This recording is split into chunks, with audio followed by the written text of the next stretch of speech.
Welcome to study bus channel. நம்ம இது வரைக்கும் ஸ்பெஷல் டெட் எக்ஸாமுக்கான நோட்ஸ்லாம் வந்து பார்த்துட்டு இருந்தோம். ஸ்பெஷல் டெட் எக்ஸாம் முடிஞ்சிருச்சு. இனி அடுத்து வரப்போகிறது காமன் டெட் எக்ஸாமுக்கான நோட்டிஃபிகேஷன் இந்த மந்தில் 15ஆம் தேதிக்குள்ளே வரதுக்கு சான்சஸ் இருக்குது. ஸோ அதற்கான அப்டேட் வந்து நீங்கள் தெரிஞ்சுக்கணும்னு நினச்சிங்கன்னா நம்ம ஸ்டடி பஸ் சேனலை சப்ஸ்கிரைப் பண்ணி வச்சுக்கோங்க. காமன் டெட் எக்ஸாமுக்கான நோட்ஸும் நம்ம சேனலில் வந்து அப்லோட் ஆகும். இப்போ வந்து பார்த்தீங்கன்னா டெய்லி எக்ஸாம் ரிமைண்டர் தான் நம்ம இதில் வந்து பார்க்க போகிறோம். ஏன்னா நிறைய பேர் வந்து என்னென்ன எக்ஸாம் இருக்குது அப்படின்றது வந்து ஞாபகம் இல்லாமல் கூட இருக்கலாம். அதை வந்து நினைவுபடுத்தும் விதமாக இந்த வீடியோவில் நான் இதை வந்து சொல்கிறேன். என்னென்னா குரூப் 1 எக்ஸாம் இருக்குது, குரூப் 2 எக்ஸாம் இருக்குது, குரூப் 4 எக்ஸாம்ஸ்லாம் இருக்குது.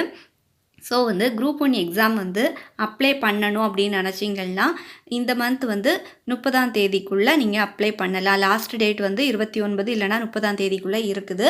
ஸோ வந்து குரூப் 1 எக்ஸாமுக்கு வந்து நீங்கள் அப்ளை பண்ணலைன்னா இப்போவே போயிட்டு அப்ளை பண்ணிடுங்க. அதாவது குரூப் 1 எக்ஸாமுக்கான டேட் என்ன அப்படின்னு பார்த்தீங்கன்னா செப்டம்பர் மாதம் 6ஆம் தேதி வந்து எக்ஸாம் வந்து நடக்க போகுது. இன்னும் பார்த்தீங்கன்னா டேஸ் எவ்வளோ இருக்குதுன்னா 60 நாட்கள் வந்து இருக்குது. ஓகேவா? அடுத்தது வந்து பாருங்கள், குரூப் 2 எக்ஸாம் வந்து 25ஆம் தேதி அக்டோபர் மாதம் நடக்க போகுது. 110 நாட்கள் வந்து குரூப் 2 எக்ஸாமுக்கு இருக்குது. அடுத்தது குரூப் 4 எக்ஸாம் பார்த்திங்கன்னா 20ஆம் தேதி டிசம்பர் மாதம் 2026க்கு வந்து நடக்க போகுது. 166 நாட்கள் வந்து குரூப் 4 எக்ஸாமுக்கு இருக்குது. ஸோ வந்து டெட் எக்ஸாமுக்கு படிச்சுட்டு இருக்கவங்க கூட ஒரு சில பேர் வந்து குரூப் 1, குரூப் 2, குரூப் 4லாம் எழுதணும் அப்படின்னு சொல்லி விருப்பப்பட்டுட்டு இருப்பீங்க. ஸோ வந்து மறக்காமல் நீங்களும் வந்து அப்ளை பண்ணணும்னு நினச்சிங்கன்னா அப்ளை பண்ணி படிக்கிறதுக்கு ஸ்டார்ட் பண்ணுங்கள். அடுத்தது எக்ஸாம் வந்து பாருங்கள், எஸ்எஸ்சி, அதாவது எஸ்எஸ்சியில் ஸ்டெனோகிராஃபர் ஜூலை ஆகஸ்ட் 2026 வரதுக்கு சான்ஸ் இருக்குது. எஸ்எஸ்சி சிஜிஎல் ஆகஸ்ட் செப்டம்பர் மாதம் 2026க்கு வரதுக்கு வாய்ப்பு இருக்குது. அடுத்தது வந்து பாருங்கள், எஸ்எஸ்சி எம்டிஎஸ் எக்ஸாம் வந்து செப்டம்பர் மாதம் வரதுக்கு வாய்ப்பு இருக்குது. எஸ்எஸ்சி சிஹெச்எஸ்எல் எக்ஸாம் வந்து செப்டம்பர் இல்லைனா நவம்பரில் வந்து இந்த இயரில் வர்றதுக்கு சான்ஸ் இருக்குது. அடுத்தது வந்து பாருங்கள், பேங்கிங் எக்ஸாமுக்கெலாம் வெயிட் பண்ணிகிட்ருப்பீங்க இல்லையா? எஸ்பிஐ பிஓ ஜூலை இல்லைனா ஆகஸ்ட் 2026 அப்படி நான் வந்து ஸ்க்ரீனில் காட்டுறேன். நீங்கள் வந்து படித்து பார்த்துக்கோங்க. நான் ஜஸ்ட்டு ரீட் பண்ணி விடுறேன். ஐபிபிஎஸ் பிஓ ஆகஸ்ட் வந்து 2026, ஐபிபிஎஸ் எஸ்ஓ வந்து 29 ஆகஸ்ட் 2026. அடுத்தது வந்து பாருங்கள், ஐபிபிஎஸ் கிளர்க்கு 10ஆம் தேதி 11 அக்டோபர் 2026. அடுத்தது பாருங்கள், ஐபிபிஎஸ் ஆர்ஆர்பி 21லேருந்து 22 November 2026. RBI grade B notification yet to be released. ஓகேவா? அடுத்தது வந்து பாருங்கள், எஸ்பிஐ கிளர்க் செப்டம்பர் 2026. அடுத்த எக்ஸாம் என்னென்னா யூபிஎஸ்சி, அதாவது யூபிஎஸ்சி சிஎஸ்சி மெயின்ஸ் வந்து எப்போ நடக்க போகுது அப்படின்னா 21லேருந்து 24ஆம் தேதி. இன்னும் வந்து 44 நாட்கள் வந்து இருக்குது. ஓகேவா? படிக்கிறதுக்கு இன்னும் 44 நாட்கள் வந்து இருக்குது. அதுக்குள்ளே படிச்சுக்கோங்க.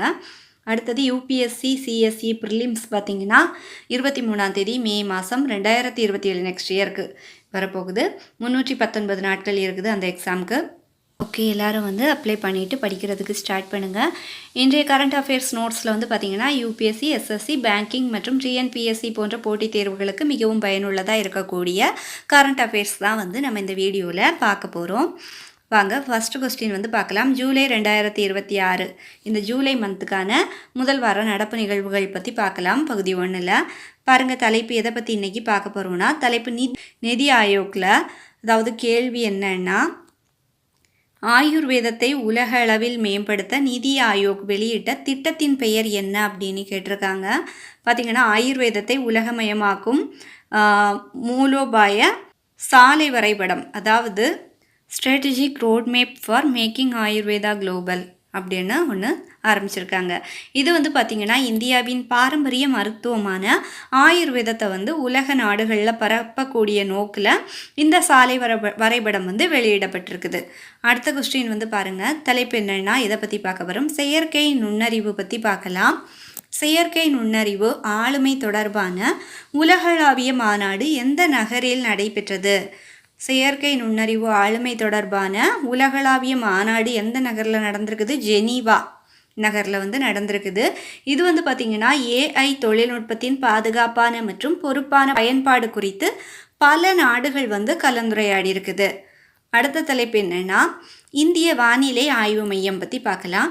கனமழை காரணமாக ஆரஞ்சு எச்சரிக்கை வெளியிட்ட நிறுவனம் எது அப்படின்னு கேட்டிருக்குது. இந்திய வானிலை ஆய்வு மையம், அதாவது ஷார்ட்டாக ஐஎம்டி அப்படின்னு சொல்லுவாங்க. பல மாநிலங்களில் கனமழை பெய்யும் வாய்ப்பு இருப்பதாக ஐஎம்டி எச்சரிக்கை விடுத்திருக்குது.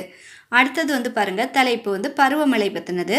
அதாவது கனமழையால் அதிகம் பாதிக்கப்பட்ட மாநிலங்களில் ஒன்று எது? மகாராஷ்டிரா. தொடர்ச்சியான கனமழை காரணமாக சில பகுதிகளில் முன்னெச்சரிக்கை நடவடிக்கைகள் எடுக்கப்பட்டிருக்குது. அடுத்த கொஸ்டின் பாருங்கள், ஆயுர்வேதம் பற்றினது. உலகளவில் மேம்படுத்தப்பட உள்ள இந்திய பாரம்பரிய மருத்துவ முறை எது அப்படின்னு கேட்டிருக்காங்க. உலக அளவில் மேம்படுத்தப்பட உள்ள இந்திய பாரம்பரிய மருத்துவ முறை ஆயுர்வேதம். ஓகே, ஆயுர்வேதத்தின் சர்வதேச வளர்ச்சிக்காக பல்வேறு திட்டங்கள் முன்னெடுக்கப்பட்டு வந்துட்டு இருக்குது. அடுத்த கொஸ்டின் பார்க்கலாமா? தலைப்பு பார்த்திங்கன்னா பிரிக்ஸ் பெண்கள் பணிக்குழு பற்றி தான் நம்ம இதில் பார்க்க போகிறோம். 2026ஆம் ஆண்டு பிரிக்ஸ் பெண்கள் பணிக்குழு கூட்டத்தை இந்தியா எந்த நகரில் நடத்துகிறது அப்படின்னு கேட்டிருக்காங்க. எந்த நகரில் நடத்துதுன்னா கொச்சி, கேரளா. அதாவது கேரளா கொச்சி சொல்லுவாங்க இல்லையா, அந்த இடத்துல நடத்த போகிறாங்க. 2026ஆம் ஆண்டு பிரிக்ஸ் பெண்கள் பணிக்குழு கூட்டத்தை இந்தியா எந்த நகரில் நடத்துது? கொச்சி, கேரளாவில் நடத்துது. 2026 ஜூலை 6, 7 ஆகிய தேதிகளில் இந்தியாவின் பிரிக்ஸ் தலைமை பொறுப்பின் கீழ் கேரளா மாநிலம் கொச்சியில் பிரிக்ஸ் பெண்கள் பணிக்குழு கூட்டம் நடைபெற்றது.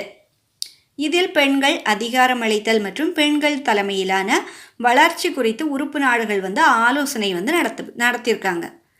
அடுத்தது பாருங்கள், தலைப்பு எதை பற்றினது? பிரிக்ஸ் அமைப்பை பற்றி நம்ம பார்க்கலாம். இதில் பிரிக்ஸ் என்ற அமைப்பு, பிரிக் என்ற அமைப்பு பிரிக்ஸ் என மாற்றம் பெற்றதற்கு காரணம் என்ன அப்படின்னு கேட்டிருக்காங்க. பிரிக் அதாவது பிஆர்ஐசி அப்படின்னு இருந்தது, பிஆர்ஐசிஎஸ் அப்படின்னு சொல்லி மாற்றம் பெற்றதற்கான காரணம் என்ன? அதாவது தென் ஆப்பிரிக்கா உறுப்பு நாடாக இணைந்ததன் காரணமாக தான் அது பிரிக்ஸ் அப்படின்னு சொல்லி அந்த எஸ் அதோட சேர்த்துருக்காங்க. பாருங்கள், 2006ஆம் ஆண்டு பிரேசில், ரஷ்யா, இந்தியா, சீனா ஆகிய 4 நாடுகள் இணைந்து பிஆர்ஐசி அமைப்பு உருவாகி இருக்குது. அப்போ பார்த்தீங்கன்னா பிஆர்ஐசி அமைப்பு உருவாகி இருக்குது. இந்த 4 நாடுகள் சேர்ந்து, அது இதெல்லாம் பிரேசில், ரஷ்யா, இந்தியா, சீனா ஆகிய 4 நாடுகள். பின்னர் பார்த்தீங்கன்னா 2010ஆம் ஆண்டு தென்னாப்பிரிக்கா இணைந்ததால் அதன் முதல் எழுத்தான எஸ் சேர்க்கப்பட்டு பிரிக்ஸ் என பெயர் மாற்றம் செய்யப்பட்டிருக்குது. பிரிக் அப்படின்னு இருந்துச்சு, தென்னாப்பிரிக்கா நாடு இணைந்ததுனால அதில் அந்த சவுத் ஆஃப்ரிக்கா இருக்கும் இல்லையா, அதில் உள்ள அந்த எஸ் இதோட சேர்த்துருக்காங்க, சேர்த்து மாற்றம் பெற்றிருக்குது. அடுத்தது பாருங்கள், முதல்வர் பார்வை அப்படின்ற தலைப்பு கீழே என்ன பார்க்க போகிறோம்? கேள்வி என்னன்னா, முதல்வர் பார்வையில் தமிழ்நாட்டின் முதல்வர் ஜோசப் விஜய் நெமிலியில் உள்ள டீசாலினேஷன் திட்டத்தை எந்த காரணத்தால் பார்வையிட்டார் மற்றும் அந்த திட்டத்தோட முக்கியத்துவம் என்ன அப்படின்னு தெரிஞ்சுக்கலாம். தமிழ்நாட்டின் முதல்வர் ஜோசப் விஜய் நெமிலியில் உள்ள டீசாலினேஷன் திட்டத்தை எந்த காரணத்துக்காக போய் பார்வையிட்டாங்க? அந்த திட்டத்தோட நோக்கம் என்ன? ஆன்சர் பார்க்கலாம். ஜோசப் விஜய் கடல் நீரை குடிநீராக மாற்றும் இந்த டீசாலினேஷன் திட்டத்தை நெமிலியில் பார்வையிட்டார். இது பல பகுதிகளுக்கு நம்பிக்கை அளிக்கும் குடிநீர் வழங்கும் மக்கள் வாழ்க்கையை மேம்படுத்தும். கடல் நீரை குடிநீராக மாற்றக்கூடிய ஒரு திட்டம் தான் இது. நெமிலி அப்படின்ற இடத்துல போய் பார்வையிட்டிருக்காங்க. ஓகேவா? அடுத்தது பாருங்கள், முதல்வர் பார்வை தேதி. அதாவது தமிழ்நாட்டின் முதல்வர் ஜோசப் விஜய் நெமிலியில் உள்ள டீசாலினேஷன் திட்டத்தை எந்த தேதி என்று பார்வையிட்டார்? ஜூலை 7, 2026 அப்போ பார்வையிட்டிருக்காங்க. முதல்வர் ஜோசப் விஜய் 2026 ஜூலை 7 அன்று நெமிலியில் உள்ள டீசாலினேஷன் திட்டத்தை பார்வையிட்டு அதன் செயல் மற்றும் பயன்பாடு பற்றி ஆய்வு செஞ்சுருக்காங்க.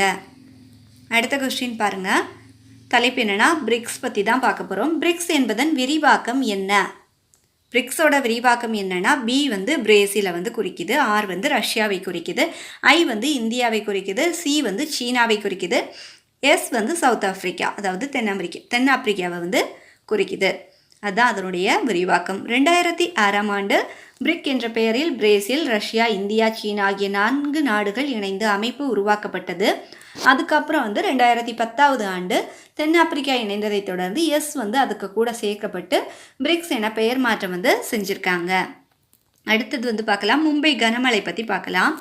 மும்பையில் 2026 ஜூலை 7 அன்று கனமழை காரணமாக எவ்வாறு பாதிப்பு ஏற்பட்டது, என்னென்ன பாதிப்பெல்லாம் வந்து அங்கே மும்பையில் வந்து ஏற்பட்டிருக்குது இந்த கனமழை காரணமாக அப்படின்னு பார்க்கலாம். ஐஎம்டி அதாவது இந்திய வானிலை ஆய்வு மையம் கனமழைக்கான ஆரஞ்சு எச்சரிக்கை வந்து வெளியிட்டிருக்காங்க. பல பகுதிகளில் வெள்ளம் ஏற்பட்டு 5 பேர் உயிரிழந்து பலர் வீட்டை விட்டு வெளியேற வேண்டிய ஒரு சூழல் வந்து அங்கே ஏற்பட்டிருக்குது. அடுத்தது கொஸ்டின் வந்து அதோட விளக்கம் வந்து பாருங்கள். மும்பை நகரில் கனமழை காரணமாக பல்வேறு பாதிப்புகள் வந்து ஏற்பட்டிருக்குது. மக்கள் பாதுகாப்புக்கு முன்னெச்சரிக்கை நடவடிக்கைகள் எடுக்கப்பட்டு ஐஎம்டி தொடர்ந்து கண்காணிப்பு செய்து கொண்டு இருக்குது இப்போது. ஓகேவா, அடுத்தது வந்து பார்க்கலாம். தலைப்பு வந்து பார்த்திங்கன்னா பிஎம் கதிசக்தி பற்றி தான் பார்க்க போகிறோம். பிஎம் கதிசக்தி என்பது எந்த அமைச்சுகளையும் ஒருங்கிணைத்து செயல்படும் ஒரு திட்டம். மேலும் இதில் உள்ள முக்கிய அம்சம் என்ன அப்படின்னு கேட்டிருக்காங்க. பிஎம் கதிசக்தி என்பது 16 அமைச்சுகளை ஒருங்கிணைத்து செயல்படும் ஒரு தேசிய திட்டமாக இருக்குது. இது போக்குவரத்து, கட்டமைப்பு, துறை வளர்ச்சி ஆகியவற்றை ஒருங்கிணைத்து விரைவான மற்றும் தெளிவான வளர்ச்சியை உறுதி செய்கிறது இந்த பிஎம் கதிசக்தி. இந்த திட்டத்தின் மூலம் பல்வேறு அமைச்சுகள் இணைந்து நாடு முழுவதும் போக்குவரத்து மற்றும் கட்டமைப்பு முன்னேற்றங்களை ஒரே தளத்தில் இணைத்து திட்டமிடதுக்கு முடியும் அப்படின்னு சொல்லப்பட்டிருக்குது. அடுத்தது வந்து பாருங்கள், இந்த பிஎம் கதிசக்தி திட்டத்தில் உள்ளதை பார்க்கலாம். கேள்வி என்னன்னு பார்க்கலாம். பிஎம் கதிசக்தி திட்டம் எந்த ஆண்டு அறிமுகப்படுத்தப்பட்டது மற்றும் எந்த அமைச்சகம் அதிகாரப்பூர்வமாக பொறுப்பேற்கிறது அப்படின்னு சொல்லி பார்க்க போகிறோம். இதை வந்து எப்படி சொல்லுவாங்கன்னா நேஷ்னல் மாஸ்டர் பிளான் அப்படின்னு கூட இதை சொல்லுவாங்க. பிஎம் கதிசக்திக்கு இன்னொரு பெயர் என்ன அப்படின்னு பார்த்தீங்கன்னா ஆங்கிலத்தில் நேஷ்னல் மாஸ்டர் பிளான் அப்படின்னு சொல்லப்பட்டிருக்குது. அதாவது இந்த திட்டம் அறிமுகப்படுத்தப்பட்டது மற்றும் எந்த அமைச்சகம் அதிகாரப்பூர்வமாக பொறுப்பேற்குது அப்படின்னு சொல்லி கேட்டிருக்காங்க. பிஎம் கதிசக்தி திட்டம் 2021 அக்டோபர் மாதம் அறிமுகப்படுத்தப்பட்டிருக்குது. அறிமுகமானது 2021. இது வர்த்தகம் மற்றும் தொழில்துறை அமைச்சகத்தின் கீழ் உள்ள டிபிஐஐடி அதாவது பார்த்திங்கன்னா department for promotion of industry and internal trade மூலம் செயல்படுத்தப்படுகிறது. இந்த திட்டம் 16 அமைச்சுகளை ஒருங்கிணைத்து பல்வேறு திட்டங்களை வேகமாக தெளிவாக முன்னேற்றுவதற்காக ஒத்துழைப்பை உறுதிப்படுத்தக்கூடிய வகையில் பல அமைச்சு மற்றும் துறைகள் இணைந்து செயல்படுவதற்கான ஒரு தேசிய திட்டமாக இருக்குது. இப்போ வந்து நம்ம நடப்பு நிகழ்வுகளில் பார்த்திங்கன்னா ஒரு 13 கொஸ்டின்ஸ் வந்து நம்ம பார்த்துருக்குறோம். ஸோ வந்து இதே மாதிரியான கொஸ்டின்ஸ்லாம் வந்து தொடர்ந்து அப்லோட் ஆகும். கரண்ட் அஃபேர்ஸ் ப்ளஸ் வந்து ஜிகே நோட்ஸ் கூட அப்லோட் ஆகும். ஓகே, இந்த நோட்ஸ்லாம் வந்து உங்களுக்கு ரொம்பவே யூஸ்ஃபுல்லாக இருந்துச்சுன்னா ஹைப் பண்ணி விடுங்க, ஹைப் பண்ணி சப்போர்ட் பண்ணுங்கள். மறக்காமல் நம்ம ஸ்டடி பஸ் சேனலை சப்ஸ்கிரைப் பண்ணி வச்சுக்கோங்க. தேங்க்ஸ் ஃபார் வாட்சிங்.